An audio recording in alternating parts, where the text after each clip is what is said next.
담대하여 원하는 바는 차라리 몸을 떠나 주와 함께 있는 그것이라. 그런즉 우리는 몸으로 있든지 떠나든지 주를 기쁘시게 하는 자가 되기를 힘쓰노라. 이는 우리가 다 반드시 그리스도의 심판대 앞에 나타나게 되어 각각 선악간에 그 몸으로 행한 것을 따라 받으려 함이라. 우리는 주의 두려우심을 알므로 사람들을 권면하거니와 우리가 하나님 앞에 알리어졌으니 또 너희 양심에도 알리어지기를 바라노라. 우리가 다시 너희에게 자천하는 것이 아니요 오직 우리로 말미암아 자랑할 기회를 너희에게 주어 마음으로 하지 않고 외모로 자랑하는 자들에게 대답하게 하려 하는 것이라. 우리가 많이 미쳤어도 하나님을 위한 것이요 정신이 온전하여도 너희를 위한 것이니 그리스도의 사랑이 우리를 간구하시는도다. 우리가 생각하건대 한 사람이 모든 사람을 대신하여 죽었은즉 모든 사람이 죽은 것이라. 그가 모든 사람을 대신하여 죽으심은 살아있는 자들로 하여금 다시는 그들 자신을 위하여 살지 않고 오직 그들을 대신하여 죽었다가 다시 살아나신 이를 위하여 살게 하려 함이라. 아멘. 네, 이렇게 나누시겠습니다. 하늘 복 많이 받으십시오. 이렇게 기도하며 감사합니다. 고맙습니다. 네, 오늘 우리 바울이 나누는 그 내용들을 보게 되면은 무엇보다도 삶과 죽음이 그에게는 그렇게 큰 차이가 없는 모습들을 우리가 보게 됩니다. 그래서 이렇게 말하지 않습니까? 9절에 보게 되면은 있든지 몸으로 있든지 떠나든지. 어제 본문에서 몸으로 있다라는 것을 장막에 거하는 것으로 비유했었죠. 그에도 육체의 삶이라는 것이 한시적이라는 것을 인정했던 겁니다. 이런 부분들에서 많은 사람들이 인생이 덧없다, 그렇게 인생이 또 물처럼 흐르고 또 우리가 지나가는구나, 이런 여러 가지 이야기를 다 공감하면서 인정합니다. 그러나 떠나든지 이 부분에서는 좀 갈려지는 것 같습니다. 있는 동안 누릴 것들 다 누리고 살아야 된다는 이유를 그 떠남에 두는 분들 있죠. 그래서 노세, 뭐 젊어서 노세, 뭐 이런 말도 그래서 나온 거 아니겠습니까?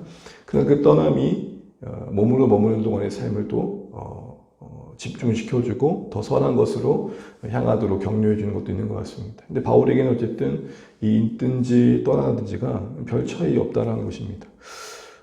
떠나든지는 분명 우리 모두에게는 인생된 근본 우리의 마음속엔 불안이고 근본적인 두려움이죠.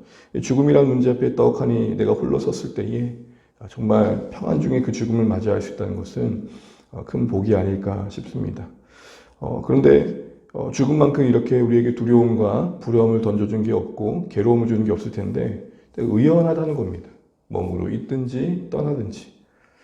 어쩌면 8절에 보게 되면 또 이렇게까지 얘기합니다. 우리 8절 한번 읽어보겠습니다. 우리가 담대하여 원하는 바는 차라리 몸을 떠나 주와 함께 있는 그것이라. 아멘. 정말 내가 더 간절히 원하는 것이 있다면 차라리 내가 이 몸을 떠나는 것이다. 어제도 말씀드린 것은 그것은 단순히 벗기 위함이 아니었죠. 이 세상이 그냥 힘들기 때문에 떠나고 싶다.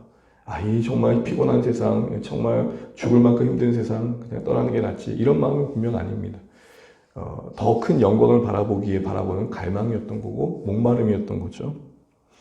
그런데 그 영광스러운 죽음 이후에 이루어질 일들을 알기 때문에 덧입게 되어질 하늘의 장막을 알기 때문에 떠나는 게 낫다라고 이야기하고 있다는 것입니다. 삶과 죽음이 별 차이 없을 뿐만 아니라 오히려 떠나는 게 더 낫다고 하는 이 자리에 서 있는 바울의 이 의연함, 태연함, 부럽기도 하고 도대체 무엇이 그를 붙들어주고 있는가 봤을 때에 그 가장 큰 인생의 두려움 앞에 덤덤했던 이유가 바로 이어지는 말씀에서 우리가 다시 한번 보게 됩니다. 이 10절 말씀 같이 한번 읽어보겠습니다. 시작.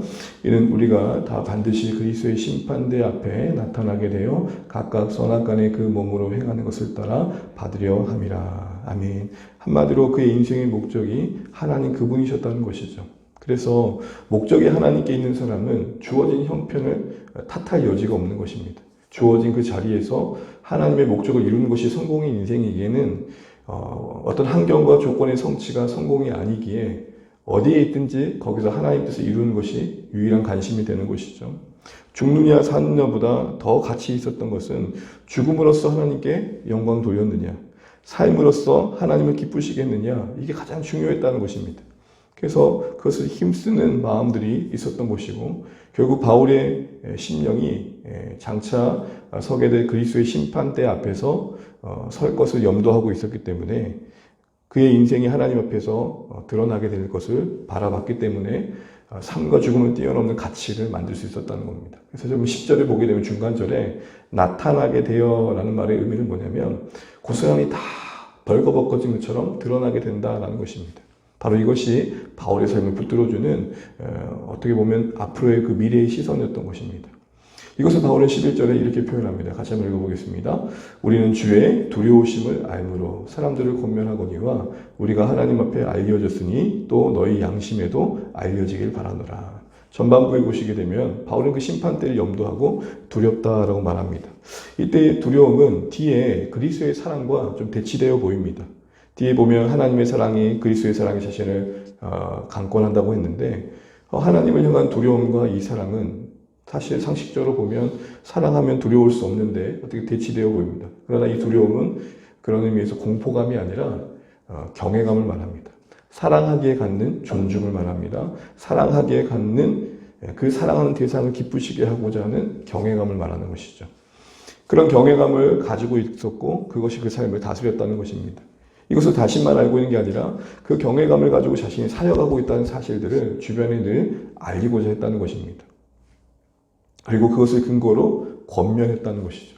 바울의 대부분의 많은 사역들 중에 하나는 복음의 근거에서 권면하는 거였죠. 사람들에게 하나님의 뜻을 알리고 구원의 복음을 전하고 그것에 합당한 삶을 권면했었습니다. 이런 모든 삶이 자신의 이런 사역이 함께하는 사역들의 자들의 이런 삶의 섬김들이 바울에게는 확신 중에 하나가 무엇이었냐면 하나님 앞에 뭐라고 말합니까? 알려졌음을 말합니다. 그의 나라를 바라보면서 두려워하며 이 땅에서 어떻게든 하나님을 기쁘시게 하는 삶이 만든 그 진실함과 신실함과 희생을 하나님께서는 알고 계시다는 확신이 있는 겁니다. 그러니까 그 중심이 떳떳하게 나올 수 있는 고백이었던 것이죠. 그러나 그 자신 안에 있는 하나님 앞에서 양심에 거리낌 없는 이 현실들이 지금 교회 성도들의 양심에게도 동일하게 이해되길 바라는 것입니다. 왜 그랬죠? 12절 한번 읽어보겠습니다. 우리가 다시 너희에게 자천하는 것이 아니요 오직 우리로 말미암아 자랑할 기회를 너희에게 주어 마음으로 하지 않고 외모로 자랑한 자들에게 대답하게 하려 하는 것이라. 지금 주구차게 이 고린도 후서에서 바울이 자신의 이야기를 꺼내고 더불어 복음을 위해 사는 그 일꾼으로서의 삶을 이야기하고 있는 이유는 12절 끝절에 있는 외모로 자랑하는 자들 때문에 그렇습니다. 위 외모로 자랑한다는 것은 그 말 그대로 겉으로 드러난 그 강함과 어떤 스펙과 언변과 변론과 그 화려함을 하나님의 일꾼의 기준으로 삼았던 자들을 말합니다. 이걸 근거로 바울을 흠집냈다고 하지 않았습니까? 바울의 외모를 봐라. 바울의 변론을 봐라. 그 약함을 봐라. 그리고 그 고난을 봐라. 바로 그런 그 약함과 고난을 흠집의 근거로 삼아서 하나님의 사람이 저렇게 했으냐 하고 편향된 복음을 전했던 거죠. 오늘날 식으로 말한다면 번역의 신학과 승리만 있는 복음을 말했던 것입니다. 실패와 넘어짐, 하나님의 섭리하는데 우리 안에 마주할 수 있는 인생의 여러 모양들을 품어내지 못하는 신앙이죠. 근데 이런 사람들 염두하고 바울은 정말 진실하게 우리가 하나님 섬기고 있다는 사실들을 고린도 교회가 제대로 알고 혹 오해하고 있는 사람들에게 그렇지 않음을 말해주길 바랬던 것입니다. 그래서 그걸 이렇게 표현합니다. 우리로 말미암아 자랑할 기회를 너희에게 주기 위함이다. 그러니까 정확한 정보를 줌으로써 우리가 바울이 그리고 그 함께 있던 사역팀들이 불필요한 오해로부터 어려움을 겪지 않도록 교회가 도와주기를 기대하는 마음인 것이겠죠. 이는 고린도 교회 성도들도 뭔가 오해 가운데 바울의 삶을 바라봤다는 겁니다. 우리도 함께하는 공동체 안에서 인간인지라 우리의 입장에 대해서 판단할 때에 그 사람의 진실과는 조금은 거리에 둔 판단을 할 때가 있죠. 그런 상황 속에서 우리는 정확하게 그 사람에 대한 진실함과 사실을 알고 오해를 풀어주는 자리에 있어야 될 것입니다. 그러나 바울은 좀 더 그 근본적인 긴장감이 사실은 이 마음을 나누고 있는 이유 중에 하나입니다. 우리 12절 상반절을 보시게 되면 다시 너희에게 뭐라고 말합니까? 자천하는 것이 아니요. 이 자천이란 말은 아까 서두에서도 한번 3장에서 놔뒀던 말인데 이 자천이란 말이 뭡니까? 나를 드러내요. 지금 칭찬하고 내 스스로 나를 칭찬하여 너에게 나를 홍보하는 게 아니다 라는 말을 하는 겁니다. 이 말을 보면서 여러분 뭔가 좀 바울과 교회 안에 바울 스스로가 뭔가 긴장감 가운데 있다는 것들이 좀 느껴지지 않습니까? 교회 가운데 자신의 하나님 앞에서 이 부끄럽지 않은 삶의 사역의 진실함을 전달하고자 합니다. 그런데 이게 혹여라도 이런 모든 언급들이 바울 그 자신을 스스로 높이고 자라가는 것을 비춰질까봐 노심초마합니다. 여러분, 우리 그럴 때가 있잖아요. 뭘 말해도 중심을 이해하고 오해 없이 받아주는 관계 속에 있으면 여러분, 말씀을 나누기가 편안하십니까? 주저주저하십니까? 반대로 뭔 말을 해도 정말 중심의 진심을 말해도 그것이 곡해되어서 도리어 비방으로 되돌아오는 것을 염려할 수밖에 없는 어떤 긴장된 자리가 있게 되면 우리는 아마 되게 쉽지 않은 마음을 갖게 될 것입니다. 근데 지금 바울은 자신이 복음으로 섬겨서 세운 고린도 교회, 그 개척자로서 고린도 교회의 어떻게 보면 영적 아비라고 할 수 있는 위치에서 어떤 표현을 갖습니까? 혹시라도 너희가 이렇게 생각할까봐 내가 다시 말한다 라는 이런 긴장감이 그 안에 있습니다. 바울은 왜 이렇게 고단할까요? 만나기 편한 사람만 만나고 대화하기 편한 사람만 만나고 그냥 나 알아주는 사람들과 함께하면 좋을 텐데 굳이 뭐 이 오해를 풀어서 그에게 무슨 부귀영화가 주어진다고 왜 그렇게 애쓰고 어떻게든 그 관계 속에서 복음의 의미를 나누고 어떻게든 오해하지 않아 그 교회가 하나님 앞에서 바르게 서기를 바라는 마음에 이렇게 긴장감을 간 가운데 있는 그런 상황에 자신을 두고 있는 걸까요? 우리의 인생의 경륜만큼이나 우리 나름대로도 관계 속에서 이런 일들이 있었으면 우리가 경험하게 될 것입니다. 근데 심지어는 여러분, 이 긴장된 자리에 있는 것뿐만 아니라 어떤 말도 들렸냐면 13절 보실까요? 13절 시작. 우리가 많이 미쳤어도 하나님을 위한 것이요 정신이 온전하여도 너희를 위한 것이니. 지금 가장 먼저 꺼내고 있는 것은 미쳤다라는 말이죠. 이 미쳤다라는 말은 무슨 말입니까? 그 말 그대로 바울의 모습을 보면서 주변 사람들은 저 바울 정말 뭔가 잘못된 사람 같아. 그 뭔가 흠집내기 용으로 이야기가 됐던 것입니다. 여러분, 우리 그런 스스로에게 그런 말을 할 때가 있잖아요. 내가 굳이 이런 말을 들으면서까지 이렇게 해야 돼? 내가 굳이 이렇게까지? 바로 바울이 그런 처지에 있는 겁니다. 그런데 여러분, 중요한 건 그겁니다. 이렇게 여전히 긴장감이 있고 그리고 뭔가 심지어 미쳤다는 소리를 들으면서까지 거기에 그 자신을 묶어두고 있는 이유가 뭡니까? 그 다음에 이어지는 중요한 고백이 나옵니다. 14절입니다. 같이 한번 읽겠습니다. 그리스도의 사랑이 우리를 강권하시는도다. 우리가 생각하건대 한 사람이 모든 사람을 대신하여 죽었은즉 모든 사람이 죽은 것이라. 아멘. 그리스도의 사랑이 바울과 그 함께하는 사역팀을 강권했다라고 말합니다. 강권이란 말은 어떤 말입니까? 그 사랑이 바울을 다스리고 지배하고 이끌어갔다는 겁니다. 내적 동인이 다른 것이 아닌 그리스도의 사랑이었다는 것이죠. 미쳤다는 소리를 들으면서까지 그 긴장감을 늦출 수 없는 그 자리에서 자신을 조심스럽게 드러내고 어쨌든 고린도 관계와의 회복을 통해서 하나님 나라를 더 세워가기 위한 목적들을 나누면서 그 중심에 있었던 것은 다른 것이 아니라 바로 복음의 일꾼으로서의 그 마음을 다스렸던 것은 그리스도의 사랑이었던 것입니다. 어떻게든 그 자리를 떠나지 않고 피하지 않고 풀어보려고 했던 바울 마음 중심에 역사했던 내재된 힘은 그리스도의 사랑이었던 것입니다. 그 사랑이 그를 주장하였고 그 사랑이 그를 단단히 붙잡았고 그 사랑이 그에게 용서할 힘을 주었고 그 사랑이 그에게 견딜 용기를 주었고 그 사랑이 그에게 인내할 소망을 더하여 주었던 것입니다. 그리고 그 사랑이 결국은 자신을 위해 살지 않도록 끝까지 지켜주는 바로 원인이었던 것입니다. 그래서 15절에 이렇게 말합니다. 우리 15절 읽고 말씀 읽겠습니다. 그가 모든 사람을 대신하여 죽으심은 살아있는 자들로 하여금 다시는 그들 자신을 위하여 살지 않고 오직 그들을 대신하여 죽었다가 다시 살아나신 이를 위하여 살게 하려 함이라. 아멘. 자신을 위하여 살지 않고 하나님의 아들 예수 그리스도의 십자가를 늘 묵상했던 바울이었습니다. 그래서 여러분 갈라디아서 2장 20절에 그렇게 말하지 않습니까? 내가 그리스도와 함께 십자가에 못 박혔나니 그런즉 이제는 내가 사는 것이 아니요 오직 내 안에 그리스도께서 사시는 것이다. 그 안에 십자가를 묵상하며 그리스도의 임재 속에서 늘 경험했던 건 뭡니까? 나를 사랑하사 나를 위하여 자신을 내오신 하나님이었고 자기 자신만이 아니라 그리스도를 통해 하나님의 자녀된 모든 자들을 향한 사랑이었음을 봤던 것이죠. 바로 그 보편적인 그리스도의 사랑에 대한 이해가 바로 고린도 교회를 향해서도 그렇게 오해받고 긴장해야 되고 뭔가 미쳤다는 말을 들으면서 그 자리를 견딜 수 있었던 이유였던 것입니다. 사랑하는 성도 여러분, 다시 한번 우리는 두 가지를 돌아보게 됩니다. 우리는 무엇을 바라보고 있는지, 오늘 그리스도의 심판대 앞에 설 바울처럼 경건한 두려움이 우리에게 있는지, 또한 우리 안에 역사하는 것은 무엇인지, 오늘 우리를 그 그리스도의 심판대 앞에 합당한 자로 만들기 위해 우리 안에 나를 이끌어가는 것은 무엇인지 한번 돌아보게 됩니다. 하나님 앞에 서는 그날을 꿈꾸는 인생은 결코 무력할 수 없습니다. 하나님만을 사랑하는 삶의 버팀과 인내와 수고로는 그 사랑 안에서 결코 헛되지 않습니다. 오늘 이거 기억하면서 오늘 바울의 나눔 속에서 주셨던 이 중요한 사실들을 다시 한번 우리의 삶을 돌아보면 좋겠습니다.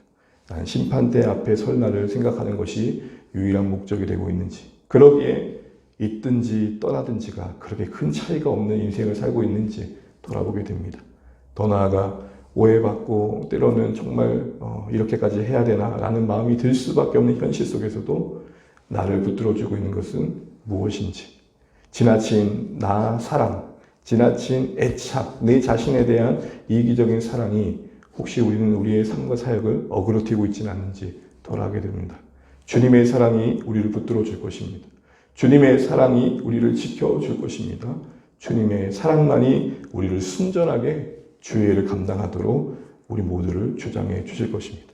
이 새벽에 주님의 심판대 앞에 설 날을 우리의 모습들 위해 기도하시고, 하나님, 그러기 위해 내 안에 오직 주의 사랑만이 역사하게 해달라고, 오늘도 스쳐 지나가는 하루의 순간순간 속에 주님의 십자가가 깊이 묵상되는 귀한 한 날 되게 해달라고 기도하고 은혜를 구하시는 이 새벽 되시기를 바랍니다. 다시 찬양하겠습니다. 찬송가 299장입니다. 찬송가 됩니다. 찬송가 208장입니다. 찬송가 208장 내 주의 나라와 함께 찬양하겠습니다.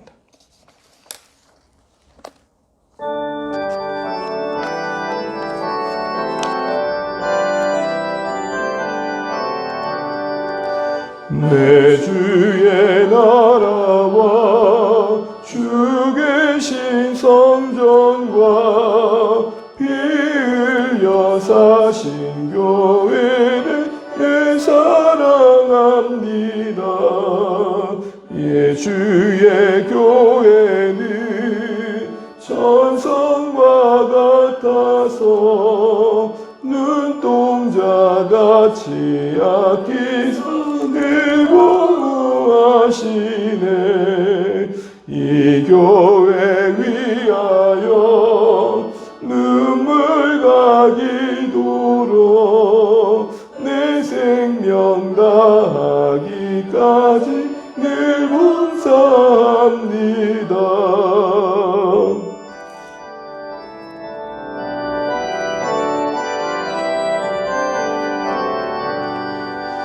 성도의 교제와 교회의 위로와 구주와 맺은 언약을 늘 기뻐합니다. 하늘의 영광과 베푸신 은혜가 진리와 함께 영원히 시온에 넘치네.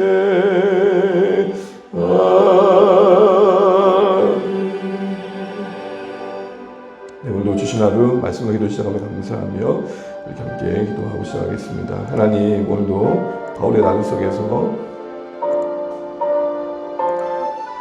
우리가 그리스도의 심판대 앞에 설 날과 그리고 우리 안에 그리스도의 사랑이 역사해야 된다는 사실을 다시 한번 돌아보게 됩니다. 하나님, 은혜를 주십시오. 하나님, 긍휼을 베풀어 주십시오. 우리가 바라보는 바가 주님 앞에 설 날이 되게 하시고 우리 평생의 목적이 하나님 그분이시기 원합니다. 또한 우리 안에 우리 자신을 하나님의 그 사랑에 강권함에 붙들어 매고 어떠한 형편과 자리에서도 인내하고 견디고 사랑할 힘 주시라고 이렇게 기도하시면 좋겠고, 우리의 공동체가 그 사랑을 서로에게 격려해 주었으면 좋겠습니다. 오늘 교회를 위해서, 또 우리 나의 민족을 위해서, 또 우리 사랑하는 가족들, VIP를 위해서 각자 기도 제목 가지시고 기도하시고 주와 승리하시는 답변을 내시기 바랍니다. 특별히 5월달에 계획된 우리 잠언 읽기와 또 함께 계획된 모든 매주의 사역들이 서로에게 다시 한번 말씀 안에서 섬김 안에서 사랑으로 이어가는 관계가 될 수 있도록 기도해주시면 좋겠습니다. 은혜롭게 안전하게 5월을 잘 마무리할 수 있도록 기도해주시기 바랍니다. 같이 기도하시겠습니다. 하나님 아버지 은혜를 감사합니다. 우리에게 말씀 안에서 오늘도 함께 하루를 시작하게 하시기 감사합니다.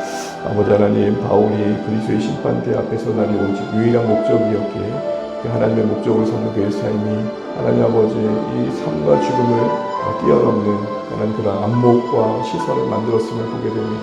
우리를 붙들어낸 게 얼마나 많은지요. 이 세상에 보여지는 현실이 우리를 다스릴 때가 얼마나 많은지요. 거하든지 떠나든지 오직 하나님께 기쁨을 두고 있는 인생으로서의 그 자유를 우리가 누리게 하여 주시고 하나님 무엇보다도 주님의 사랑에 우리 안에 역사하면서 그 사랑에 우리를 이끌어주신 것을 경험하길 원합니다.